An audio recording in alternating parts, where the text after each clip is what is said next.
Ce rallye sera probablement très limité. Il est susceptible de durer un seul jour. Amy Zhang, Nordea Markets.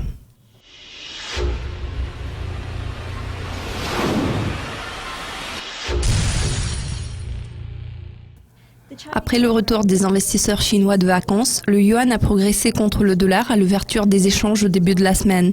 Le yuan se négociait plus haut d'1,2% par rapport à son niveau de clôture précédent. Ce rallye sera-t-il de courte durée à votre avis ? Ce rallye s'annonce comme une tendance de courte durée qui sera probablement limitée à une semaine.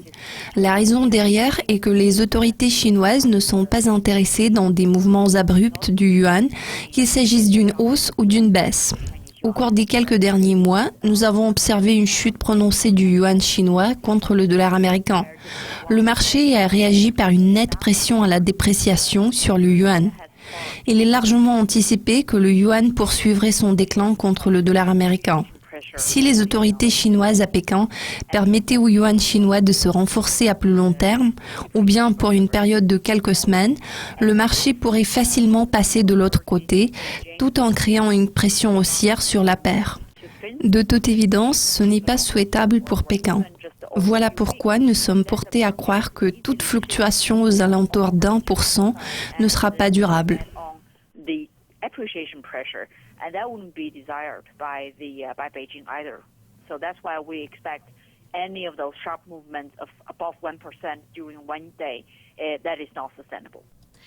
Les données commerciales en provenance de Chine ont montré une poursuite de la détérioration des exportations et des importations du pays en janvier. Qu'est-ce qui se cache derrière ces résultats médiocres ? Envisagez-vous une reprise des exportations à mesure que l'année avancera ?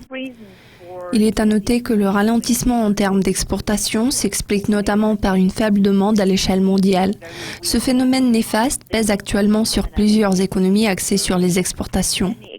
Ce sont en particulier les grands pays qui ont du mal à stimuler leurs exportations en ce moment. Cela s'explique par des raisons cycliques et structurelles.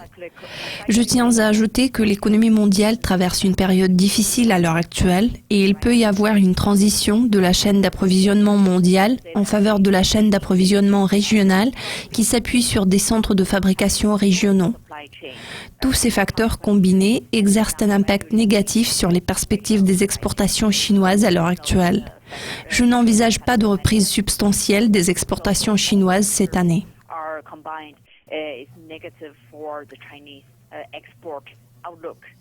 I do not expect any significant and sustainable pickup in exports for China at least for this year.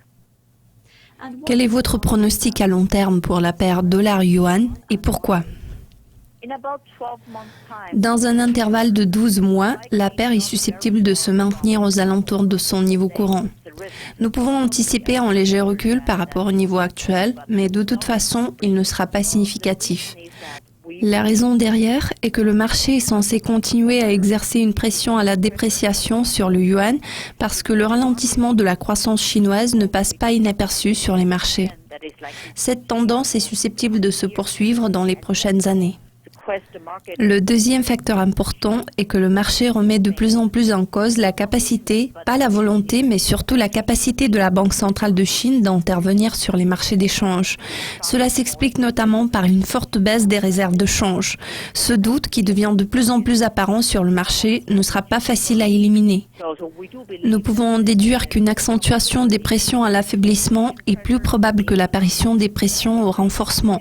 Voilà donc pourquoi nous attendons un affaiblissement du yuan chinois sur un horizon de 12 mois. Amy, tous mes remerciements pour vos commentaires. C'est tout pour l'instant. Nous reviendrons très bientôt avec de nouvelles mises à jour financières pour vous. Alors restez avec nous.